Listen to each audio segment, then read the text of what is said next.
Hello, my name's David Runciman, and this is Past, Present, Future. Today's episode is the first in our new series of the History of Ideas. And for this series, I'm going to be talking about the great political fictions, novels and plays, about politics, but about a lot else as well.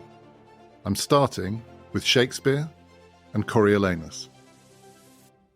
Past, Present, Future is brought to you in partnership with the London Review of Books, where you can read some amazing writing about politics and writing about writers, including some great writing about Shakespeare. To subscribe, just go to lrb.me/ppf. You'll get a special rate at lrb.me/ppf.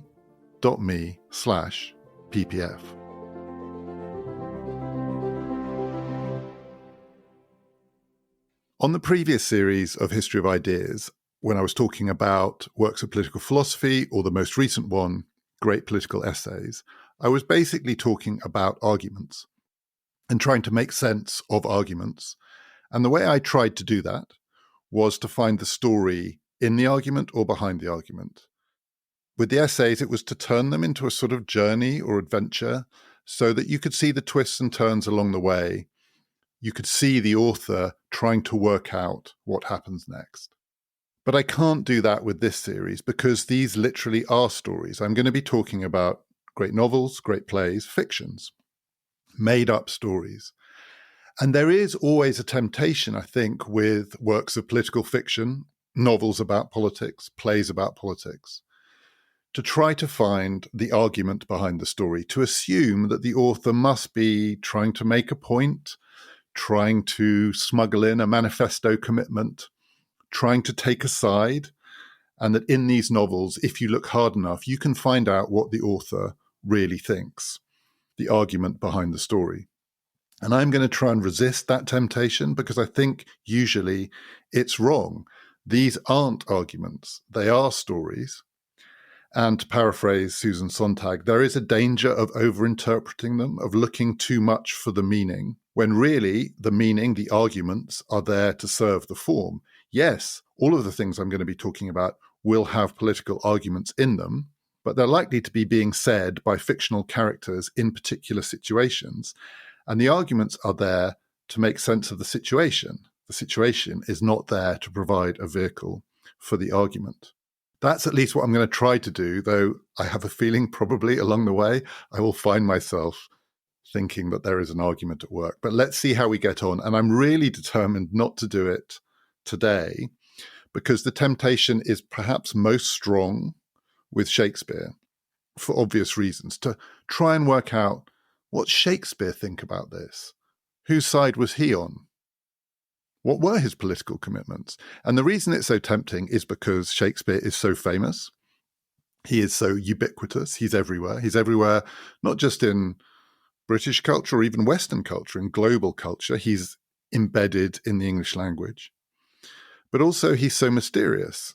In many ways, he's so obscure. We don't know that much about Shakespeare. His life is clouded in mystery to the point that people still argue about who he really was. Was Shakespeare really Shakespeare? And most of the evidence for him, the man, is in the plays. And the plays are very political. Shakespeare, like everyone, I guess, but certainly he's no exception. He lived in an intensely political world at an intensely political time, the late 16th, early 17th century in England. This was an age of kings and queens, of court politics, of dynastic struggles, of rumors of invasions and actual invasions, of terrorism, of insurrection and rebellion, and the endless struggle for legitimacy. Even kings and queens have to have people believe in them if they're going to stay in power. Heavy is the head that wears the crown. And Shakespeare's plays are about all of those things, particularly the history plays, particularly the tragedies. They are about kings and queens and court politics and dynastic struggles and rumors of insurrection and rebellion and all the twists and turns and the endless, ceaseless struggle for legitimacy. I am king because what? Because I was born king? Really? So, given how political it all is, and given the real politics that lay behind Shakespeare's life, Shakespeare's world, it is very tempting to want to know whose side is he on. Is this play actually about Shakespeare and his queen, his king? Is he involved in court politics? Or at the least, is he saying something about the sort of censorship that he's subject to because of court politics? Is he maybe on the side of the people? Was he a popular playwright? I mean, this is popular entertainment at a time of popular tumult. Maybe secretly Shakespeare was with the people, or maybe he wasn't. Particularly as he got older, got more prosperous, became a landowner. Maybe he was on the side of the elite. Maybe actually he was sucking up to the people in power. Maybe he was an authoritarian. Maybe he was a conservative. I do get the impulse to know what Shakespeare thought, but you can't really get it from the plays. And both the impulse, but also the trap, is perhaps most present with the play that I'm talking about today, because it is perhaps the most political of Shakespeare's plays, Coriolanus, written sometime between 1605 and 1608. So this is relatively late in Shakespeare's life and career. It's the last of his tragedies. It's the final tragedy. And one of the reasons it seems particularly amenable to that kind of what's the meaning behind the form, what did he actually think, political interpretation, is threefold.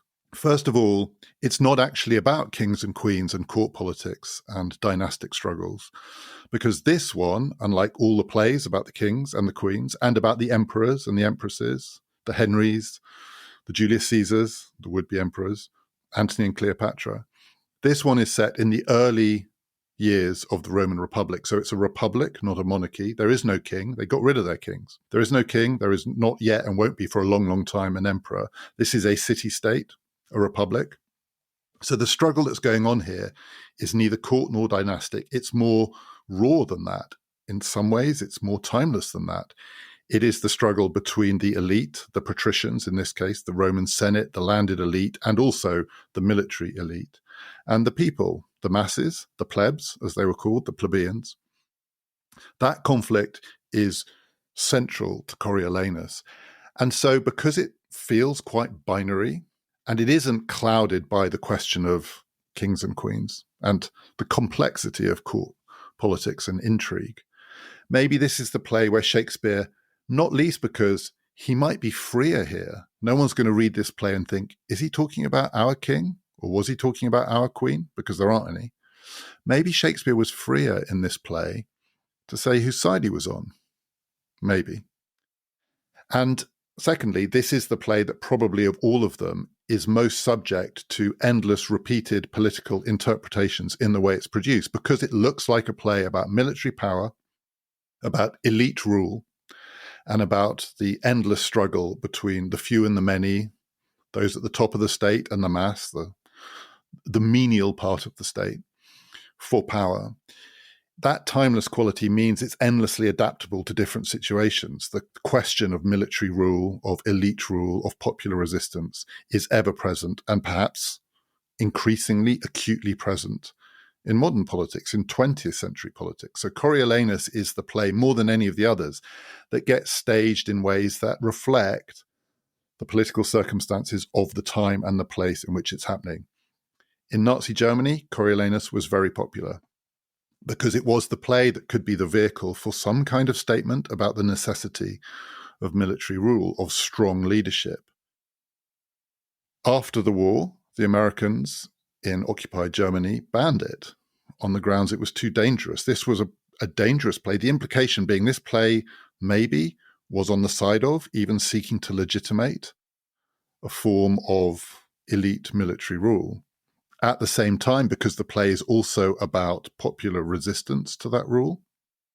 In East Germany, Bertolt Brecht put on productions of Coriolanus which emphasize the ways in which actually it's a play on the side of the people. The people do resist elite rule. They do, in the end, defeat their would-be tyrant, Coriolanus. A recent film version of Coriolanus, directed by, starring the English actor Ralph Fiennes, was released in 2011, And it was set in the recent Balkans, a sort of mythical Balkans, but recognizably the Balkan War. This is politics about men in uniform, and how you either allow or resist them when they seek to gain power is a theme that cuts across 20th, 21st century politics. So you can do very political interpretations of Coriolanus, and it feels like it runs with the flow of the text. And thirdly, it is a play that has a lot of political arguments in it. The characters try and make their case not in the veiled language of court intrigue, but with direct appeals across class divides. It looks like a play potentially about class, in which the elite, the patricians, the gentry make their case to the people, and the people push back. And on both sides, it comes sometimes not quite as a manifesto, but certainly as a political commitment seeking to persuade the other side. So maybe these arguments, because they really are arguments, are Shakespeare's arguments. Except they're not. They really aren't. They can't be read that way because Shakespeare isn't saying them. The characters in the play are saying them. And the characters in the play are saying them because the circumstances in which they find themselves require the argument, not because it's a good argument. I'm just going to give one example, perhaps the most celebrated example in the play. It's quite early on. There's a character called Menenius, who is an ally of a friend of Coriolanus. And just to be clear up front, Coriolanus, the central character, at the start of the play, he's not called Coriolanus, he's called Marcius. And he gets given the name Coriolanus because of a great military victory over the rival tribe that the Romans are fighting at this point, called the Volscians. And at the stronghold of the Volscians, called Corioli, Coriolanus gets a great victory, so he gets the name of the place that he won. And that's his appellation, his honorific. I'm just going to call him Coriolanus throughout for simplicity. It gets too confusing otherwise. So Menenius is a friend of the person who's going to be Coriolanus, but he's a patrician. He's on the side of the elite. And early on in the play, there's quite a lot of back and forth between him and various representatives of the people, the plebs, the ordinary people. And it's an extremely tense time in Rome because people are hungry. There's not enough food. And the ordinary people are potentially on the brink of revolt because they believe that the patrician elite are hoarding the food, hoarding the corn. And the food needs to be distributed. And they are powerless to get the food. And Menenius tries to explain to the representatives of the people why they are wrong to think of his side, his class, the posh ones, as the enemy here, simply because they are holding on to the food. And he does it by way of an analogy of the body politic. There have been many analogies of the body politic throughout the history of political thinking. This one is a bit unusual. Normally, when people talk about the body politic, the idea is, and it's certainly true in this case, Menenius wants to make this point too, to suggest that we're all in it together. We are a single body. So you can't take us apart. If one part of the body fights another part of the body, it's bad for everyone. And you can't chop bits off. You can't expel this bit of the body or that bit of the body because the body will die if you chop off the limbs or the head or rip out the heart. And normally in these analogies, the rulers or the elite, the people in power, are presented as essential to the function of the body because they are the head, the decision-making organ, maybe the soul, if it's a more spiritual version of this, the thing that gives it life and animation, maybe the heart, the thing that gives it courage. In this version, Menenius says, we are the stomach of the state, or as some people call it, this is the belly politic analogy, not the body politic. We are the stomach. So it might look like we're holding on to the food in the same way that when someone eats, the food winds up in their stomach. We are the stomach. But anyone who understands how the body works knows that the stomach is there to distribute the food through the body. It passes through the stomach and it gives energy and life to the different parts of the body. And there is no other way for the food to get around. You can't directly give the food to the leg or the arm or even the head. It might go in at the head, but it has to pass through the stomach. We, the patricians, the Senate, the elite, we hold the food because we are the stomach so that we can distribute it, not because we're greedy. The stomach isn't greedy. It's just doing its job. And as Menenius says, the stomach isn't left with the food. Once the food has passed out of the stomach, his word for it is the stomach is left with the chaff, the rubbish. We are just the conduit through which the life of the state flows. That's Menenius' argument. So you can't attack us. It'd be like attacking your own stomachs for having food in them. You would die that way. You need the stomach to enjoy the benefits of the food. So that's the patrician argument against the people. Don't rebel, don't fight back, don't even complain that you're hungry, because you might be hungry now, but without us, you would actually die of starvation. Is that what Shakespeare thought?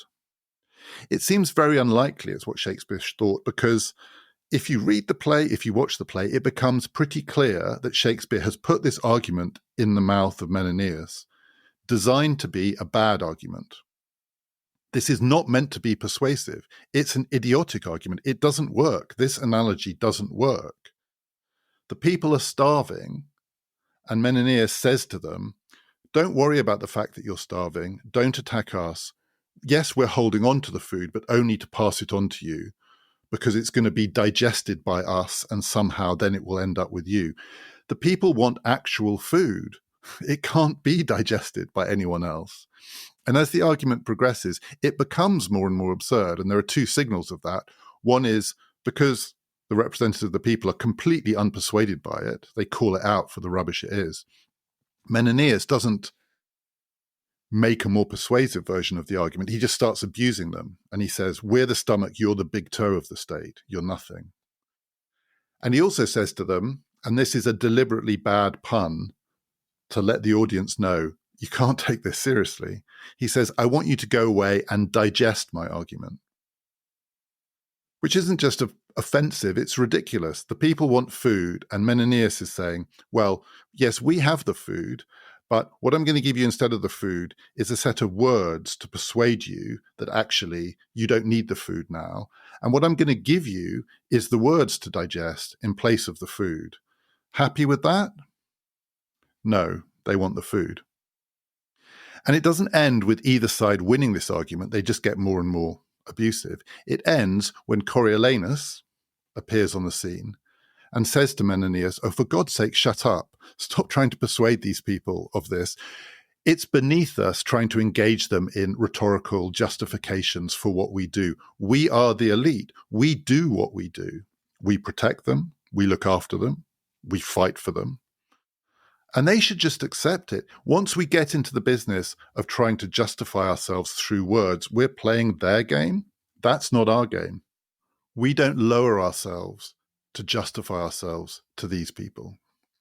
And Menenius exists in this play to provide a contrast with Coriolanus, because Coriolanus won't do that. He won't even offer any kind of political justification for his power. His power is meant to speak for itself, particularly through military prowess, courage, the wounds that he's accumulated, military victory.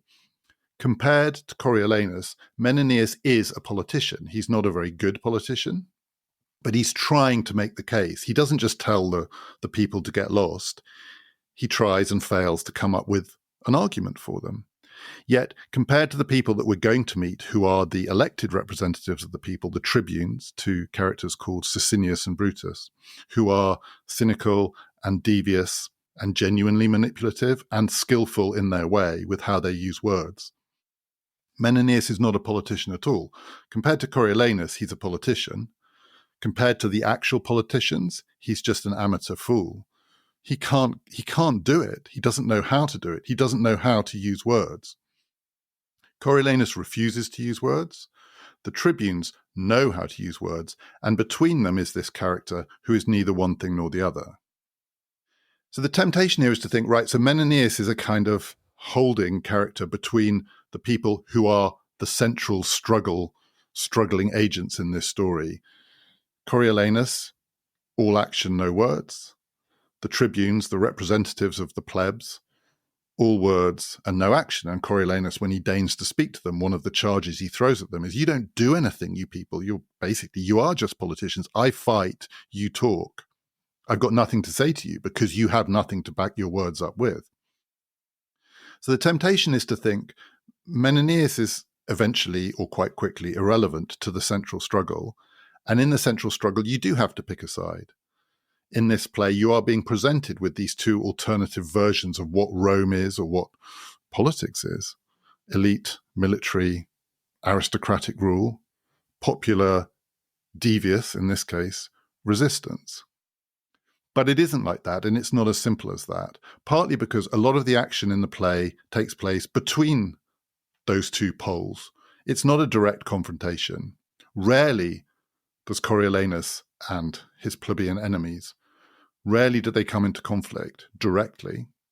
Most of it is mediated by other characters, not just Menenius, but also because Coriolanus, the character himself, is not just engaged in a single fight against his working class, plebeian, whatever you want to call them, even democratic enemies.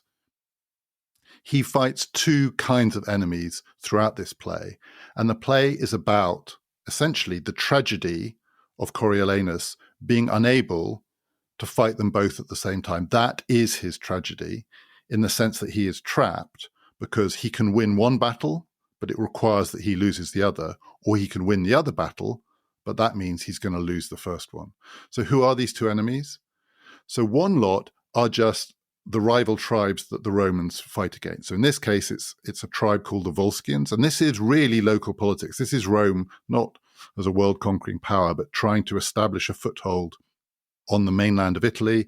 The people that they're fighting against, I think they were sort of 10 or 15 miles away. So this is neighbor-to-neighbor war. These people are very like each other. And in this contest, where Coriolanus' job as the great warrior hero is to go out and defend Rome against the next tribe along and basically kill them. He's a killing machine. As he's called in the play, he's a thing of blood. And in a lot of productions of Coriolanus, he's covered in blood the whole time, or most of the time. He's a killing machine who kills rival tribes. That's his job. But those enemies are a kind of mirror of him. They are like him. So it's soldiers fighting soldiers. In this case, the general of the Volscians is a character called Aufidius, who is Coriolanus' great rival and not his equal, because every time they meet in battle, Coriolanus beats him, because Coriolanus is the ultimate warrior champion. He never quite manages to kill him, but he humiliates him. Nonetheless, they are very like each other. They are similar characters doing similar things, trying to communicate through force of arms. And as many people have noted about this play, in this relationship, Coriolanus and his mortal enemy, the man he's meant to kill, that relationship is quite close to love in the sense that it's clearly sexual. It's not just homoerotic. Coriolanus thinks about the man that he wants to kill as though he were his lover. I'll just give one example. Late on in the play, he recounts the kind of dreams that he has about Aufidius, this man that he keeps nearly killing and not quite killing. And he says in his dreams, I quote, "We have been down together, unbuckling helms, fisting each other's throats." That's the relationship he dreams of with Aufidius. And you don't need a degree in psychoanalytical literary theory to know what he's talking about there. This is sex and death as being pressed right up against each other in the mirror so that you almost can't tell which is which. Coriolanus versus Aufidius, the Romans versus the Volscians. These are people fighting mirror images of themselves. They are fighting themselves. And one of the reasons that Coriolanus loves Aufidius is that he is in love with himself, the mirror of himself. The relationship with his other enemies, who are the people of Rome, the plebs, is nothing like that. They aren't the mirror of Coriolanus. They are the inversion of Coriolanus. They are the upside-down version. He doesn't see himself in them. He sees the opposite of himself in them. So he is action, not words. They are words, not action. He is alone. They are many. Their representatives speak for the mass. And he has all these terms for the masses, the musty, fusty masses. They lack action. They lack the ability to act. They can only speak through their representatives. And there's a lot of play with body politic language where the tribunes are described as the tongues of the people. And then at one point, Coriolanus says, "Why don't you deal with their teeth?"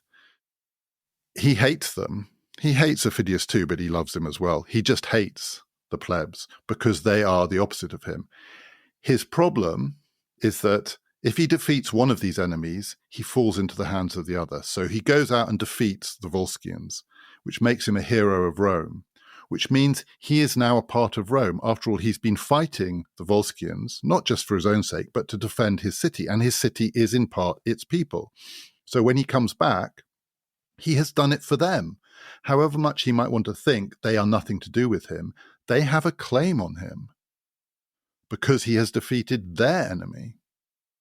And if he rejects them, as he does, and I'll do the plot in a second, if he rejects the people of Rome, the only place for him to go is into the hands of their enemies. He has to go over to the other side. If he wins one of these contests, he's trapped by the other. If he escapes that trap, he falls into the trap of the contest that he's just won. And that is his tragedy. So let me just try and describe how it happens. This is the sequence, greatly condensed. In this play, Rome is in a febrile state because the people are starving and there's a lot of class tension. But then it emerges that the Volscians are coming again and a battle has to be fought. And Rome unites, as it always does when it's under threat, and it calls for its hero, Coriolanus, Marcius, becomes Coriolanus, go and defeat these people. Everyone wants it, and he does what he's asked to do. He is a killing machine. He kills a lot of them, and he comes back wounded, heroic, triumphant. And he needs his reward for what he's done, and the reward for this is understood to be anointed consul, the ultimate power position in the Roman Republic, although it's in theory balanced, but the consul is at the top. To become a consul, and it will be by acclamation. I mean, he's the savior of the state. There's no competitor, there's no rival for this role. It's Coriolanus. It's our god. All they ask of him is that he ask for it. That's all he has to do. It's there for him, this ultimate triumph, to conquer Rome as well as Rome's enemies. He just has to ask for it. And he has to ask the people, because the people are part of Rome. That is the minimal hold they have over him. And they will give it to him. It's completely clear they will give it to him. They worship him because he saved them. But he can't ask for it. And the reason he can't ask for it is he can't lower himself even to that level, never mind to the level of making a political argument using a metaphor of the body politic. Merely showing them that he needs their acclamation is too much for him. He tries, and the words stick in his throat. They say to him, all you have to do is show them your wounds. He is so aloof. He is so, in his own mind, removed from all of that. Even the act of taking his wounds and using them as evidence of his loyalty to the state makes him sick. He can't do it. The words stick in his throat, and then the real words come out, and he expresses his contempt for the people. When goaded, and he is goaded by the tribunes, they spot the way they can get him because they don't want him to be consul. In fact, they think this man is a danger to the people of Rome because he is a would-be tyrant. They use his inability even to ask to persuade the people that he has contempt for them, because he does. At one point, Coriolanus says, the only way I want to communicate with the masses is for them to see who they really are by looking at my face, because if they look at my face, they will see my disdain for them, and my disdain for them is justified. They are the plebs. So I want them to know who they are by communicating with me simply by recognizing I will have nothing to do with them. And the tribunes turn that attitude into evidence of the fact that this man cannot be trusted an inch, and he is exiled.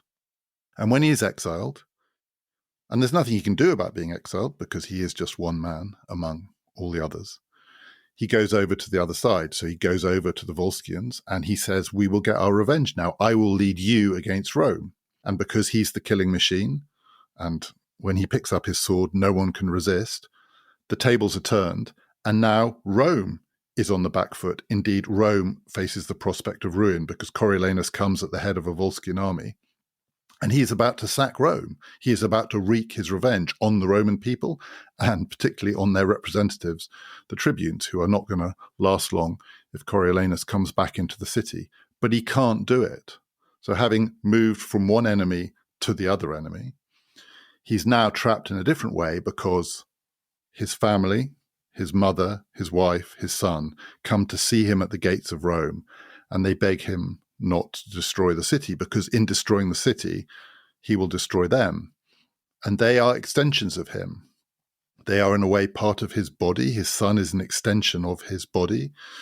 In this account, he and his wife are joined together as a single body. He is an extension of his mother's body. They are all within the body politic, a much more coherent body. He can't kill them, essentially, without destroying himself. So then what can he do? Now he's really trapped. The only thing he can do is try and negotiate a peace. The only way out for him is, having taken the Volscians back to the gates of Rome, to say to both sides, as the one person who can defeat both sides, I can bring you together, enough of this fighting, let's create a peace, and I will be the person who does it. But he can't do that either, because he's no politician. He has no idea how to go about doing that. Soldiers can't make peace. Politicians can make peace. Soldiers make war. Politicians make peace. Some soldier politicians manage to do it, but Coriolanus is nothing like a soldier politician. And the Volscians, spotting that, having promised them victory over Rome, he's now compromising, see him as a traitor, and they kill him. And that's the tragedy. There is no way out. It's a tragedy. In these tragedies, the convention is that the central character has a fatal flaw. So what is Coriolanus' fatal flaw that means that he's trapped in this way? And the conventional answer for this play is that it's pride. He's too proud. He can't lower himself even to the minimal amount required to get the people who worship him to feel like he's heard them, heard their worship. He can't even do that. He's too aloof to debase himself in any way, which means he is doomed. If he's going to fight a war for Rome and yet convey to the people of Rome he has nothing but contempt for them, in the end, they will reject him. And once rejected, he has nowhere to go except to their enemies. And once he's in the hands of their enemies, he's an enemy of Rome, and that will be ruin because his family are still in Rome. It's a tragedy. But it's one of those plays, I think it's probably true of a lot of Shakespeare's plays, that has a meta element in it, in that there's a certain amount of discussion in the play about the characteristics of the characters in the play. And late on, Phidias has a speech in which he asks himself, and therefore the audience, what is the flaw with this guy? What's wrong with him? And he says, well, clearly one of the things that's wrong with him is he's too proud. And he says that's his flaw. But that's not the only thing that's wrong with him. He's more complicated than that. He's not just a prideful man. He has other things going on. Indeed, he has other flaws. So he says the second thing that's wrong with Coriolanus is he lacks political judgment. He's actually, in his pride, he says, I don't want to do politics, but he's drawn into politics. It's almost impossible to avoid it in his position. And then he does it really badly as Menenius, maybe even worse than Menenius, because he can't judge the moment. He doesn't understand about the moment. And then his third problem is that he is too much, Phidias says, he's too much one thing. He's too true to himself. He finds it really hard to be two-faced or multifaceted, whatever you want to call it, the thing that you need to be to survive in the world. He gets trapped in a version of himself where he thinks he has to be consistent all the way through. And there's an irony even in that. Here's a speech where he says, there are three things wrong with this guy: pride, lack of political judgment, and the fact that he's only one thing, which is one of three things that's wrong with him. So he's clearly not only one thing. He is complicated, Coriolanus, for all his apparent brutal killing machine, thing of blood, simplicity. One part of that complication, part of the puzzle with this play, is the plot has to be motivated by the fact that Coriolanus has contempt for the people of Rome. He says, I'm just a soldier. I am just a killer. That's what I am. I don't do politics. But he wants to be consul. Because he could, after all, say, well, I don't want to be consul. I don't want your rewards. I don't even want to be called Coriolanus. I don't want any of it. Some soldiers, when they come back from the wars, however triumphant they've been, don't try and become head of state. They go back to their farms or whatever. It's not just, it's a possibility. In Rome, it's a thing that people do, but not Coriolanus. Actually, he does want that power as well. He wants it all, but he can't do the thing that's required to have it all. Part of the reason he wants it all is because of his mother, who is a terrifying character, Volumnia. She raised him to be the killing machine.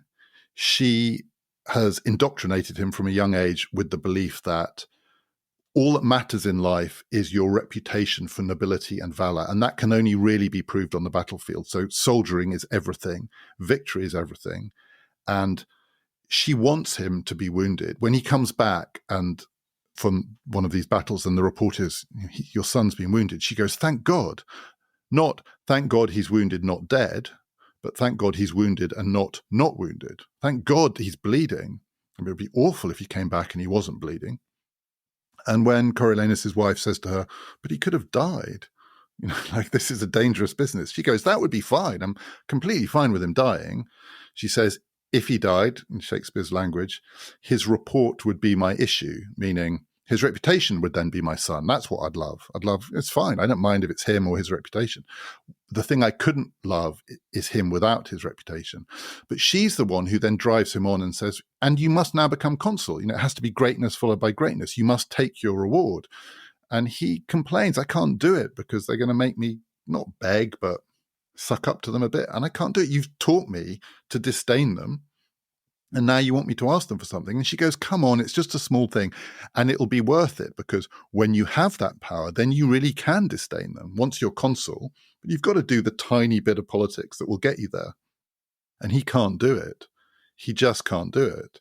In the end, one of the things that he rebels against is his own mother, who thinks it ought to be possible to transfer what makes Coriolanus undefeatable on the battlefield into politics.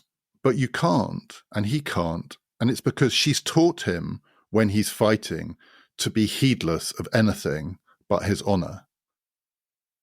And so in politics, he can't drop that heedlessness. He is heedless again. He is reckless again. He tells the people what he really thinks of them.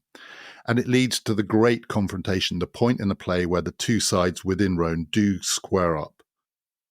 Having failed to ask for the consulship, the tribunes spot their moment, which they have effectively engineered. They've contrived it. They know Coriolanus is going to fall into this trap. This is their chance to persuade the people that this man is a danger to them. He is actually their enemy because he has contempt for them, and that they should expel him. And so he's hauled before a tribunal. He can't defend himself because he's incapable of it. He can't do the politic thing and ask for forgiveness. And so they expel him. And in response, he says in a 3-word cry, which are the 3 words that electrify the whole play forwards and backwards. And it's right in the middle of the play. When Coriolanus is banished from the city of Rome, he turns to the people who have banished him and he says, I quote, I banish you. That is, you don't get to throw me out. I throw you out. You don't get to reject me. I reject you. No one rejects me. No one tells me what to do. No one tells me where to go. But I am telling you where to go. I am pushing you away from me. And he knows that means he has to leave Rome. There's no way of staying in Rome and rejecting Rome. There's no way of banishing Rome from inside Rome. So he says, I'm going to leave you because effectively, he doesn't say this explicitly, I am the body politic. I am the only thing here that is entire and intact and whole. At various points in the play, he calls the tribunes fragments or representatives of the fragments, the unincorporate body, the bits and pieces of the state. Everything else is fragmentary, incoherent. It doesn't hang together. Only Coriolanus, his body, his courage. That's the only thing that holds together. So if something has to be rejected from the body politic, his body will reject everything else. But like Menenius's body politic image earlier, it's bullshit. It just doesn't make sense. It's a cry. It's a magnificent, the haughtiest cry of political pain in all literature. I banish you. And it's bullshit because he says, so I'm going to go off and lead a solitary life. I am the world entire to myself. I can be true to myself by being just myself alone. But he doesn't. Because you can't be Coriolanus on your own. You have to have armies to lead. You have to have people to fight. You have to have a political world to inhabit. Coriolanus as hermit just doesn't make any sense. So he goes off and joins the enemy. He joins the Volscians. He can't be the world entire. He needs a body to hook onto. And he hooks onto the body of his enemies, which means in the end, he leads them against his family, and he's not a world to himself. When his family come to see him at the gates of Rome and they say to him, don't do this, and that's more or less all they say, as they're on their way, as he knows they're coming, he says in an aside, this isn't going to work. I am going to resist these people. And he says, I quote, I will be the author of myself and have no other kin. Or rather, he says, I will act as a man who is the author of himself and have no other kin. That is, I have no family. I have nothing that comes out of me that isn't part of me and inside me. And the second he sees them, he knows he can't do it. He knows that it's a lie. And the way he characterizes that it's a lie is he says, I'm like an actor and I have forgot my part and I am out. I'm like an actor who's forgotten his lines. I can't play this part. I can't play the part of being authentically myself. The authenticity for which he strives is actually just a contrivance. It's just another contrivance. And he realizes he lacks the words for it. He lacks the lines. He's forgotten his words. And he's ruined. At that point, he's ruined. Everything that follows from that is just the tragedy unfolding. I banish you turns out to be bullshit. The other reason this play can't just be summarized as it's about Coriolanus, the tragic hero who had too much pride, is everyone in it has too much pride. I mean, there's never been a play with more people full of pride. It's dripping off the walls. They all have it. His mother is the most prideful person imaginable. She's haughty, disdainful. She's probably more disdainful than Coriolanus is. She is unbelievably aloof, and yet, unlike Coriolanus, she also is so prideful that she thinks she can politically manipulate any situation, and she's wrong. Aufidius is an incredibly prideful man. He is haunted by the fact that Coriolanus keeps beating him, his brother, his lover, whatever it is. This man who is like him is better than him. He can't bear it. It drives him mad. When Coriolanus comes over to his side, he gets the thing he's always wanted. This man, the killing machine, he can use him to conquer Rome, and that's the thing that will fulfill him. He can lead the Volscians against their mortal enemies, the Romans. But he can only do it with his mortal enemy, which is intolerable to him. He can't bear that either, and he gets more and more angry and upset that it's Coriolanus who's leading the Volscians against the Romans. And when he gets his opportunity at the end of the play to kill Coriolanus, he takes it, doesn't even think about it. This man has to die. All the way along, he knows this man has to die because he has wounded his pride. Menenius is proud, the friend who thinks that he can persuade people. He can't persuade the plebs of anything, but nor can he persuade Coriolanus. So the play begins with Menenius making a bad argument. It ends with him making a bad argument before Coriolanus' family beg him not to sack Rome. Menenius says, look, I know this guy. He's one of us. I've known him for a long time, and more to the point, he knows me. So I will go and persuade him. He won't be able to resist my pleas not to destroy Rome. He goes, and Coriolanus can resist him without even having to think about it. Nothing, Menenius says, has any impact on Coriolanus. He has nothing to say. He is the empty vessel in this play. The tribunes are full of pride. The tribunes, who are devious politicians, also think that they know best. They are wishful, apart from anything else. So they think they are the master manipulators, and they think they trap Coriolanus. They draw him into being unspeakably contemptuous to the people so that they can say to the people, look, this is what this man is. They can actually give the people what Coriolanus says he wants to give to the people, which is a clear view of his disdain for them. And they use that to persuade the people to reject him. And when Coriolanus is banished, they don't care that he says, I banished you, because they know it's bullshit. He's got nothing. They are many and he is one. He can go and be a hermit. He can go and do what he likes. They win, he loses. It's their triumph. And then when they hear in Act 4 and Act 5 that this man that they have banished is coming back at the head of their enemies and their enemies' army to destroy them, their response is, it's not true. It just can't be true. Like we're the people who set this scene up. Like we're the ones who control this situation. we're the politicians. He's not going to be leading the enemy against us. And they're told, no, he's coming and he's laying waste to Roman farms. He's killing Roman families and he's coming for you. And they go, no, he's not. I mean, because that wouldn't make sense, right? That would mean we'd won, but actually we'd lost. But that's not how it works, because we're the people who end up on top. I mean, we're not, we're the plebs, right? But no one gets the better of us in the end. And Shakespeare, there is mockery of these men and their vanity, their pride, their stupidity, essentially. He puts into the mouth of Menenius the other great cry of pain in this play, the great political shriek, when the tribunes say to Menenius, we don't buy your arguments, you're always talking rubbish, and anyway, like, no one takes you seriously, you're an arrogant man, you're a vain man, you're a foolish man, whatever. Menenius says to them, oh my God, you're those things that you say I am, that's what you are. You say I'm arrogant, you're arrogant. You say that I'm full of puffed up pride, you're full of puffed up pride. And he says to them, this is the great cry, oh, that you could turn your eyes toward the napes of your necks and make but an interior survey of your good selves, i.e., God, I wish you could see yourself like other people see you. They see through you. You're just looking out from inside your stupid little heads, and you see me as the vain, arrogant one. Oh my God, that's who you are. God, I wish you could see yourselves as I see you. God, I wish you could see yourselves as everyone sees you. But they don't. Not only do they not do it when Menenius tells them to do it, they don't do it at any point in the play. They don't lose. They do win. Coriolanus ends up dead.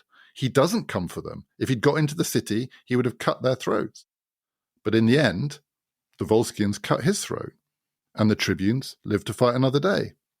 And their wishful thinking goes on. And Shakespeare allows that, not because he's on the side of the tribunes, not because he's on anyone's side, but because he knows that these cries of pain, these desires for it to make sense. I want people to see you for who you are. I want the essence to come through. I want politics to make sense because people are as they should be seen, and they are seen as they are. It doesn't happen. You never get there. In the end, it's all a charade. It's all an act. The only person probably that you can say is not full of pride is Coriolanus's wife, Virgilia, who is a fairly meek and in some ways minor character in this play. She seems terrified, understandably, of her mother-in-law, and terrified, understandably, of her husband, and possibly even terrified of her infant son, who's being brought up to be like a mini-me Coriolanus, a little mini killing machine. She joins them when they go to beg him not to take his revenge on Rome. She hasn't got much to say, and she does the thing in the end that Coriolanus always aspires to do but never manages, which is simply to communicate through action. She has almost no words, but she, and it has to be said, his mother and his son, kneel before him. And in the act of kneeling before him, they break him. He can't go on once they've kneeled before him. And she, because Virgilia, the wife, because she doesn't really have a side to her, there is a integrity to that. She maybe is the one person who is intact in this play, in the sense that her actions and her words, or in this case, her absence of words, cohere. But the tribunes win and she loses. So at the end of the play, they have got their enemy dead and she's lost her husband. Nobody wins. It's a tragedy. So what does it all mean? I'm not going to say there's a political message here, because there isn't a political message in that sense. It's about what it is to live in a political world about which there can't be a message. There can only be a description. It's definitely, as I think is probably true of all Shakespeare, show not tell. But one of the things that this play is about, as so much of Shakespeare, is the theatricality of life. This is a theatrical production, a staged account of the way in which life itself, public life, but also many aspects of private life, insofar as such a thing existed certainly in Republican Rome, it was a remote idea. But life itself is a production of that kind. It involves characters playing parts. And in this play, as in other Shakespeare plays, he does that meta thing of having characters in a play talk about what it is to be a character in a play. I have forgot my part and I am out, is what Coriolanus says not long before he dies. It is a performance. It's a performance about the performativity of political life, which sounds awful and deeply off-putting, and yet the genius of Shakespeare, unparalleled in the history of writing about anything, is that he makes this meta theatrical version of theatricality seem natural. So even when these characters are doing it, it doesn't feel like that itself is a contrivance. It's part of who they are, which makes it both moving and baffling.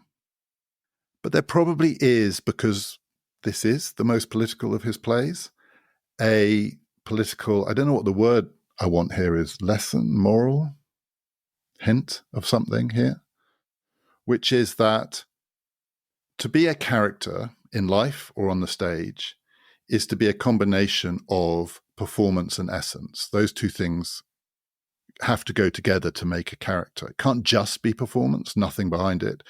It can't just be essence, because the only way you get to see the essence is through the performance.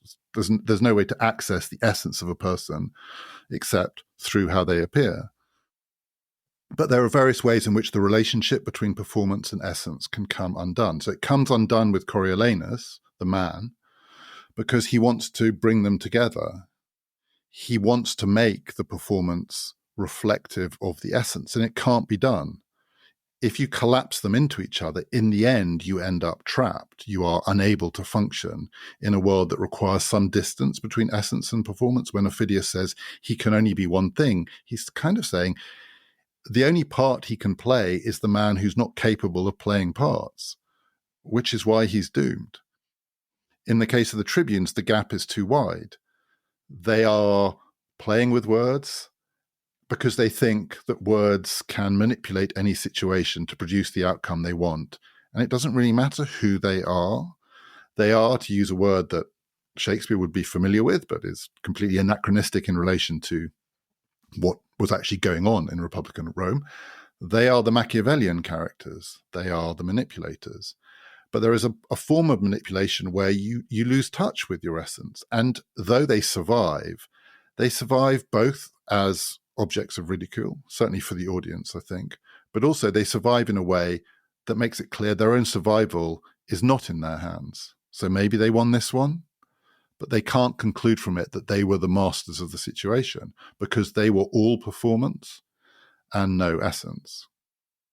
But also in this play, I think there's that suggestion that all of us in political life, in our personal lives, which have politics of a kind in them, in how we function among other human beings, we're all tempted to those great cries of pain where we want to get to the essence. We want to assert our essential character or our essential qualities against a world that seems so fake and so determined to see us not as we are, but as what they imagine us to be. So the two great cries of pain, I banish you, and, though it's a bit more Shakespearean, oh, that you could turn your eyes toward the napes of your necks, i.e., oh, that you could just see yourselves as I see you. You could see yourselves who you really are, because you are self-deceived, you bastards, you manipulative bastards. Can't you see that you're manipulative bastards?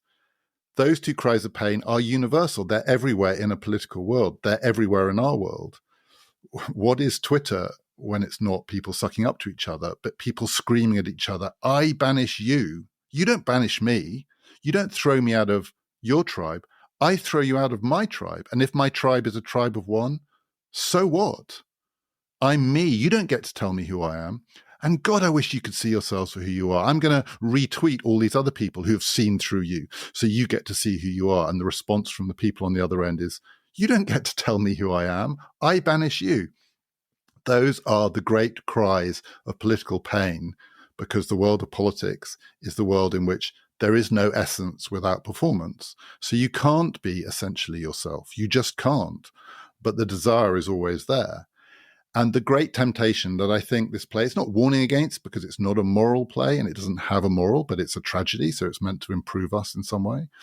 The great temptation I think this play is warning against is the feeling that if we can just get to scream, "I banish you" at our enemies, or if we can just take the manipulative bastards and shout at them, "God, you should see how you look to me, because that's who you really are," we're being true to ourselves. There's something essential in those great shrieks of pain, of political rage and angst and frustration. It's a primal cry of what's buried deep inside us, so that when we do it, when we say, "You don't banish me, I banish you," we are, whatever the costs, at least being true to ourselves. And I think something that this play suggests is that when we scream, "I banish you," we're not being true to ourselves.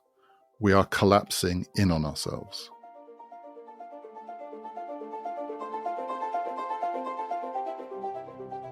Next week in this series, I'm going to be talking about Gulliver's Travels by Jonathan Swift, and coming up, Schiller's Maria Stuart, Turgenev's Fathers and Sons. This month, we're doing the first 4 episodes of this series. It's a 12-part series in total.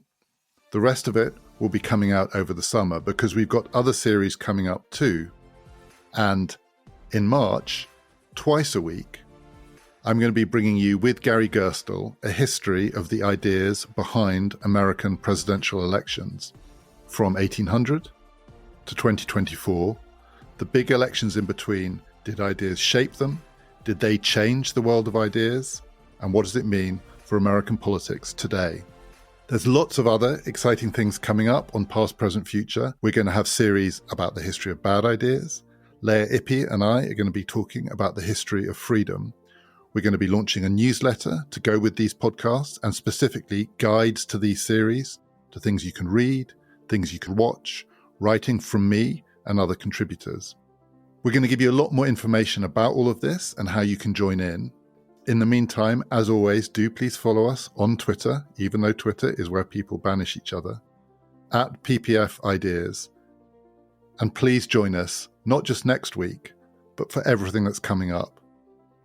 This has been Past, Present, Future, brought to you in partnership with the London Review of Books.